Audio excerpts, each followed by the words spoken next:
இந்த வீடியோல BMS வச்சு ஒரு 12 வோல்ட் பவர் பேக்கப் நம்ம செஞ்சிருப்போம். என்கிட்ட நிறைய பேர் கேட்டிருந்தாங்க இது எப்படி செய்யறது, கனெக்ஷன்ஸ்லாம் எப்படி பண்ணணும் அப்படின்னு சொல்லிட்டு இந்த வீடியோல தெளிவா சொல்லியிருப்பேன். ஸோ ஸ்கிப் பண்ணாம பாருங்க. ஒரு எலக்ட்ரானிக்ஸ் ப்ராஜெக்ட் பண்றோம்னா நமக்கு முக்கியமான தேவைப்படுறது பவர் பேக்கப் தாங்க. அதுக்கு நம்ம ஒன்னு பேட்டரி யூஸ் பண்ணுவோம், அப்படி இல்லைன்னா இந்த மாதிரி பவர் அடாப்டர் யூஸ் பண்ணுவோம். மோஸ்ட் ஆஃப் டைம் இந்த மாதிரி பவர் அடாப்டர்ஸ் வந்து நம்மளால யூஸ் பண்ண முடியாது. ஸோ அதுக்கு ஆல்டர்னேட்டிவா தான் பாத்தீங்கன்னா நம்ம வந்து பேட்டரி பேக்கப் வந்து யூஸ் பண்ணுவோம். இந்த பேட்டரி பேக்கப் பாத்தீங்கன்னா நம்ம நார்மலா யூஸ் பண்ணோம் அப்படின்னா நமக்கு பேட்டரி வந்து சீக்கிரமா ட்ரைன் ஆகிற இஷ்யூ இருக்கும். இன்கேஸ் நம்ம சர்க்யூட்ல ஏதாவது ஷார்ட் இருந்துச்சுன்னா பேட்டரியுமே ஃபயர் ஆகிறதுக்கு நிறைய சான்சஸ் இருக்கு. ஸோ அதுக்காக தான் இந்த பிஎம்எஸ் வந்து நம்ம யூஸ் பண்ண போறோம். இந்த பிஎம்எஸ் யூஸ் பண்ணி எப்படி வந்து பேட்டரியை கனெக்ட் பண்றது, அப்புறம் அதுல அவுட்புட் அண்ட் சார்ஜிங் எப்படி இதை வச்சு பண்றது அப்படின்னு சொல்லி பார்க்க போறோம். இந்த வீடியோல பாத்தீங்கன்னா இது வரைக்கும் யாருமே பண்ணாத மாதிரி நம்ம பண்ண போறோம். பிகாஸ் எல்லாருமே பாத்தீங்கன்னா பேட்டரியில டேரக்டா சால்டரிங் வச்சிருவாங்க. ஸோ நம்ம இது மாதிரி பேட்டரியில டேரக்டா சால்டரிங் வைக்க போறது இல்ல.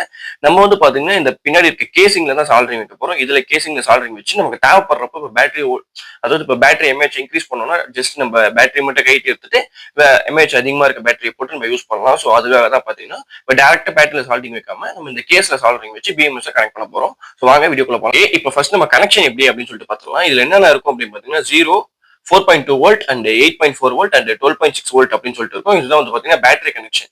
ஓகே, இப்போ பேட்டரி வச்சு கனெக்ஷன் எப்படி அப்படின்னு சொல்லிட்டு பார்த்துக்கலாம். பேட்டரியோட நெகட்டிவ் சைட்ல வந்து பாத்தீங்கன்னா நம்ம 0 வோல்ட்ல கனெக்ட் பண்ணுவோம். நெக்ஸ்ட் இந்த பேட்டரியோட அப்படியே ஆப்போசிட் சைட் இதுதான் வந்து பாத்தீங்கன்னா B1 அப்படின்னு சொல்லுவாங்க. இந்த இடத்துல நமக்கு வந்து 4.2 வோல்ட் கிடைக்கும். அதை வந்து நீங்க 4.2 வோல்ட் இருக்க இடத்துல கனெக்ட் பண்ணுவோம்.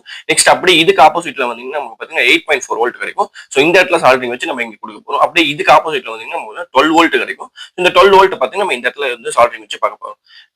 வந்து பாத்தீங்கன்னா பேட்டரியோட கனெக்ஷன் வந்து ஃபுல்லா முடிஞ்சிடும். நெக்ஸ்ட் பாத்தீங்கன்னா இந்த இடத்துல பாத்தீங்கன்னா இன்புட் அவுட்புட் ரெண்டுமே பாத்தீங்கன்னா இன்புட் அவுட்புட் கொடுத்துக்கலாம். அதாவது பிளஸ் மைனஸ் இங்கேயே வந்து இன்புட்டும் கொடுத்துக்கலாம், இங்கேயே வந்து நமக்கு அவுட்புட்டுமே எடுத்துக்கலாம். ஸோ அப்போ எப்படி வந்து நம்ம ஃபுல்லா சால்டரிங் வச்சு ப்ராப்பரா எப்படி ஒர்க் ஆகுது அப்படின்னு சொல்லிட்டு நம்ம பார்க்கலாம். பாத்தீங்கன்னா இப்போ ப்ராப்பரா சால்டரிங் பண்ணியாச்சு. இது வந்து பாத்தீங்கன்னா 0 வோல்ட், இங்க பாத்தீங்கன்னா நமக்கு 4.2 வோல்ட் கிடைக்கும். அதுக்கு அப்படியே ஆப்போசிட் சைட்ல, இதுக்கு அப்படியே ஆப்போசிட் சைட்ல பாத்தீங்கன்னா நமக்கு 8.4 வோல்ட் கிடைக்கும்.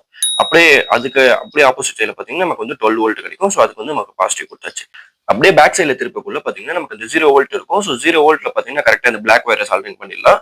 அண்ட் தென் பாத்தீங்கன்னா நமக்கு வந்து அதுக்கு அப்படியே ஆப்போசிட் சைட்ல பாத்தீங்கன்னா நமக்கு வந்து 4.2 வோல்ட் கிடைக்கும். ஸோ அதை வந்து பாத்தீங்கன்னா இப்படி அப்படியே ஆப்போசிட் சைட்ல நம்ம கனெக்ட் பண்ணிட்டு அதுக்கு அப்படியே இந்த சைட்ல அதுக்கு அப்படியே ஆப்போசிட் சைட்ல பாத்தீங்கன்னா நமக்கு வந்து 8.4 வோல்ட்.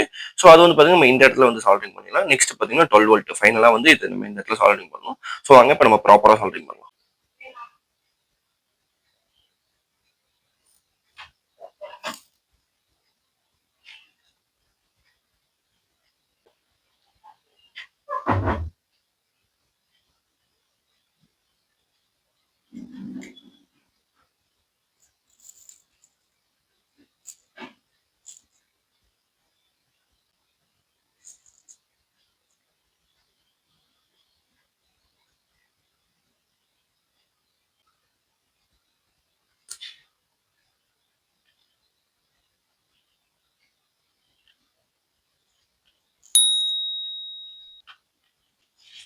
ஓகே, நம்ம சால்டரிங்லாம் பக்காவா கொடுத்தாச்சு.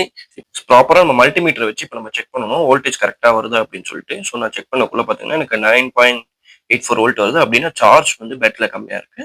இப்போ நம்ம சார்ஜிங் அவுட்புட் ஒரு வயருமே கனெக்ட் பண்ணிட்டு சார்ஜ் பண்ணிட்டு வோல்டேஜ் எப்படி இருக்கு அப்படின்னு சொல்லிட்டு பார்க்கலாம். சார்ஜிங்க்கு ஃபீமேல் போட்டோ, அவுட்புட்டுக்கு மேல் போட்டோ எடுக்கிற மாதிரி நான் ஒரே இது பண்ணிக்கிட்டேன். நம்ம டைரக்டா வந்து பாசிட்டிவ் நெகட்டிவ் பார்த்துட்டு இதை கனெக்ட் பண்ணிடலாம்.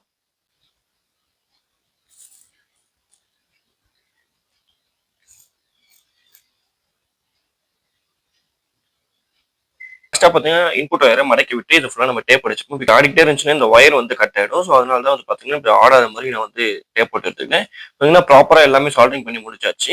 இப்போ பேட்டரியுமே கனெக்ஷன் கொடுத்தாச்சு. இப்போ நம்ம சார்ஜ் போட்டு 12 வோல்ட் வர வரைக்கும் சார்ஜ் போட்டுட்டு நம்ம யூஸ் பண்ணி பார்க்கலாம் எப்படி இருக்கு அப்படின்னு சொல்லிட்டு. ஓகே, நம்ம பேட்டரி சார்ஜ் போட்டு எடுத்தாச்சு. இப்போ லோட் டெஸ்ட் பண்ணி பார்க்கணும்ல. ஸோ அதனால நம்ம ஒரு ட்ரில் மிஷின் செட்டப் வச்சிருக்கோம். ஸோ அது கூட கனெக்ட் பண்ணிட்டு நம்ம லோட் டெஸ்ட்மே பண்ணி பார்த்துக்கலாம். இப்போ ட்ரில் மிஷினோட கனெக்ட் பண்ணியாச்சு. இப்போ நம்ம ஆன் பண்ணி பார்த்துக்கலாம். எஸ், ட்ரில் மிஷின் நல்லாவே ரன் ஆகுது. பேட்டரியுமே நல்லா பவராகவும் இருக்கு. இப்போ ஃபுல் ஸ்பீட்ல வச்சு டெஸ்ட் பண்ணி பார்க்கக்குள்ளேயுமே வந்து நமக்கு வந்து நல்லா ஃபாஸ்ட்டாகவே ரன் ஆச்சு. ஸோ இந்த ட்ரில் மிஷினோட மேக்கிங் வீடியோவே பார்த்தீங்கன்னா நம்ம சேனல்ல இன்னைக்கு அப்லோட் ஆயிருக்கு. ஸோ அதையுமே பாருங்க, ரொம்ப இன்ட்ரெஸ்டிங்காக இருக்கும். ஸோ இந்த வீடியோ பிடிச்சி நம்ம மறக்காம ஒரு லைக்கை தட்டி விட்டு நம்ம சேனலை சப்ஸ்கிரைப் பண்ணி வச்சுக்கோங்க. நல்ல நல்ல எலக்ட்ரானிக்ஸ் வீடியோட நான் வந்து பார்க்குறேன்.